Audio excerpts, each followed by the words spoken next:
economics.comൻ്റെ പുതിയൊരു ക്ലാസ്സിലേക്ക് എല്ലാവർക്കും സ്വാഗതം. ഇന്നത്തെ ക്ലാസ്സിൽ ഡിസ്കസ് ചെയ്യുന്നത് ഇൻ്റർമീഡിയറ്റ് മാക്രോ എക്കണോമിക്സിൻ്റെ മൂന്നാമത്തെ ചാപ്റ്ററാണ്. ചാപ്റ്ററിൻ്റെ പേര് ദ ഓർത്തഡോക്സ് കെയ്നീഷ്യൻ സ്കൂൾ. അതിൽ ആദ്യത്തെ ടോപ്പിക്കാണ് closed economy and open economy, അടഞ്ഞ സമ്പദ് വ്യവസ്ഥയും തുറന്ന സമ്പദ് വ്യവസ്ഥയും. ഈ രണ്ട് സമ്പദ് വ്യവസ്ഥകൾ തമ്മിലുള്ള വ്യത്യാസത്തെക്കുറിച്ചാണ് ഈ ഒരു ടോപ്പിക്കിൽ പറയുന്നത്. അപ്പം നമുക്ക് ആദ്യം എന്താണ് ക്ലോസ്ഡ് ഇക്കോണമി എന്ന് നോക്കാം. A closed economy is one which has no economic relations with the rest of the world. ലോകത്തിലെ മറ്റു രാജ്യങ്ങളുമായി സാമ്പത്തിക ബന്ധങ്ങൾ ഒന്നുമില്ലാത്ത സമ്പദ് വ്യവസ്ഥകളെ പറയുന്ന പേരാണ് ക്ലോസ്ഡ് ഇക്കോണമി അല്ലെങ്കിൽ അടഞ്ഞ സമ്പദ് വ്യവസ്ഥ.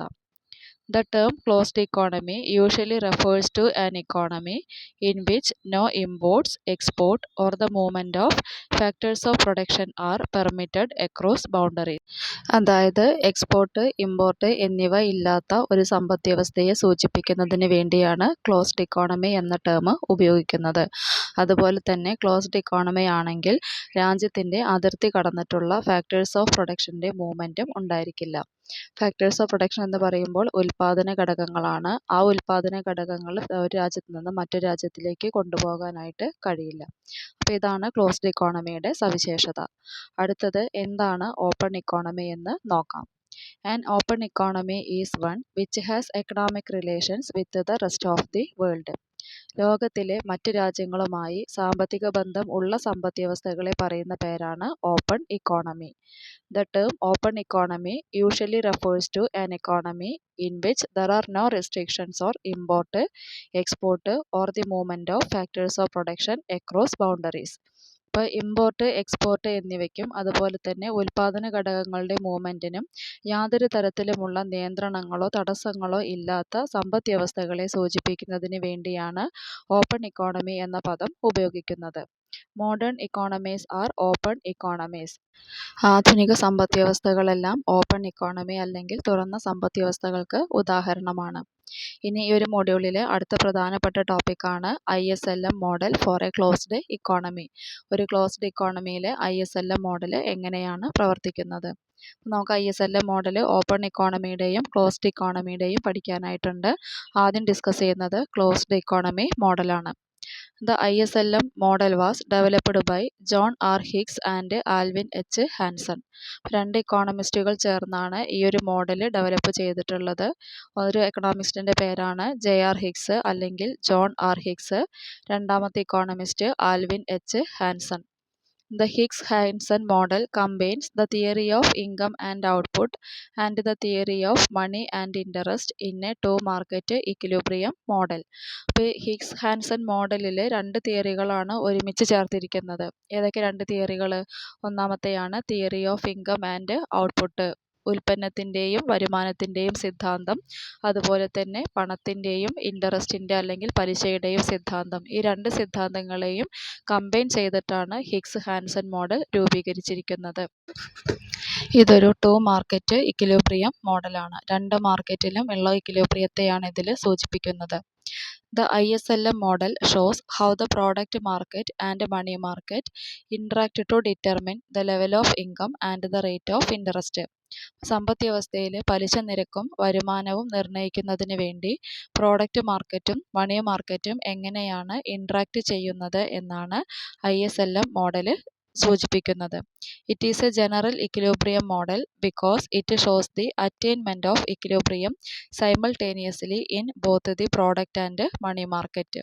അപ്പോൾ ഈ ഒരു ISLM മോഡൽ എന്ന് പറയുന്നത് ഒരു ജനറൽ ഇക്വിലിബ്രിയം മോഡലാണ്. കാരണം പ്രോഡക്റ്റ് മാർക്കറ്റും മണി മാർക്കറ്റും ഒരേ സമയം എങ്ങനെയാണ് ഇക്വിലിബ്രിയത്തിൽ എത്തുന്നത് എന്നാണ് ഈ ഒരു മോഡൽ സൂചിപ്പിക്കുന്നത്. ഇനി ഇതിൽ ആദ്യം ഡിസ്കസ് ചെയ്യുന്നത് product market equilibrium, the IS schedule. The product market is the market for goods and services. സാധനങ്ങളുടെയും സേവനങ്ങളുടെയും മാർക്കറ്റിനെയാണ് പ്രോഡക്റ്റ് മാർക്കറ്റ് എന്ന് പറയുന്നത്. The product market is in equilibrium when saving and investment are equal.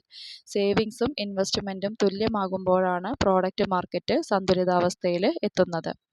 ഇനി എന്താണ് IS കർവിൻ്റെ definition എന്ന് നോക്കാം. The IS curve for an economy shows various combinations of the level of income and the rate of interest that make saving equal to investment.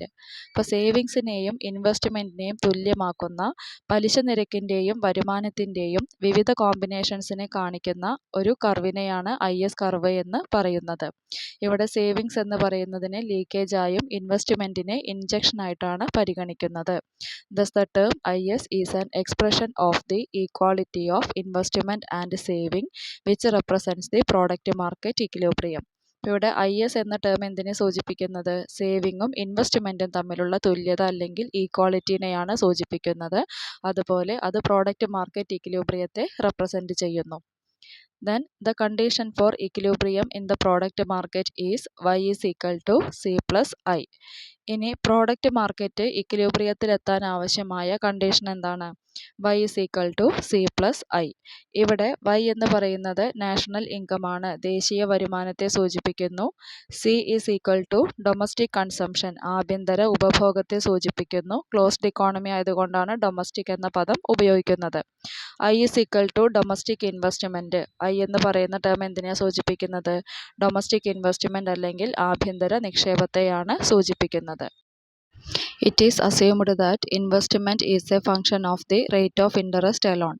അപ്പോൾ ഇവിടെ അടുത്തൊരു അസംഷനായിട്ട് പറയുന്നത് investment എന്ന് പറയുന്നത് റേറ്റ് ഓഫ് ഇൻട്രസ്റ്റിൻ്റെ മാത്രം ഫംഗ്ഷനാണ്. അതുപോലെ തന്നെ consumption is A function of income alone. ഉപഭോഗം അഥവാ കൺസംഷൻ എന്ന് പറയുന്നത് ഇൻകത്തിൻ്റെ മാത്രം ധർമ്മമാണ്. The assumptions about product market can be summarized as follows. അപ്പോൾ നമ്മൾ ഈ പറഞ്ഞിരിക്കുന്ന രണ്ട് അസംഷൻസിനെയും താഴെ കാണുന്ന രീതിയിൽ നമുക്ക് എഴുതാനായിട്ട് കഴിയും. ഒന്നാമത്തെയാണ് consumption function C is equal to C of Y. ഇവിടെ Y എന്ന് പറയുന്നത് ഇൻകത്തെ സൂചിപ്പിക്കുന്നു, C എന്ന് പറയുന്നത് കൺസംഷൻ ആണ്.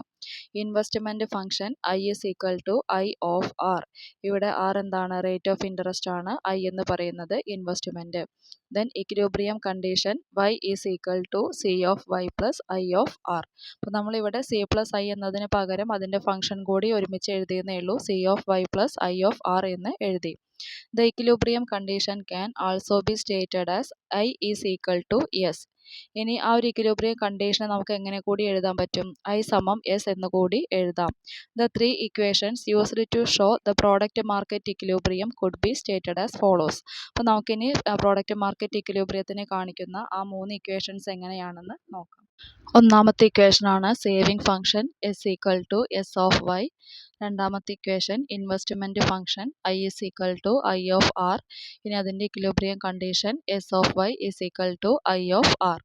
അപ്പോൾ ഇത്രയുമാണ് ഇന്നത്തെ ക്ലാസ്സിൽ ഡിസ്കസ് ചെയ്യുന്നത്. ഇനി ഇതിൻ്റെ ഡെറിവേഷനാണ്, ഗ്രാഫാണ് പഠിക്കാനുള്ളത്. അത് ഡീറ്റെയിൽഡ് ആയിട്ട് അടുത്ത ക്ലാസ്സിൽ കാണാം. താങ്ക്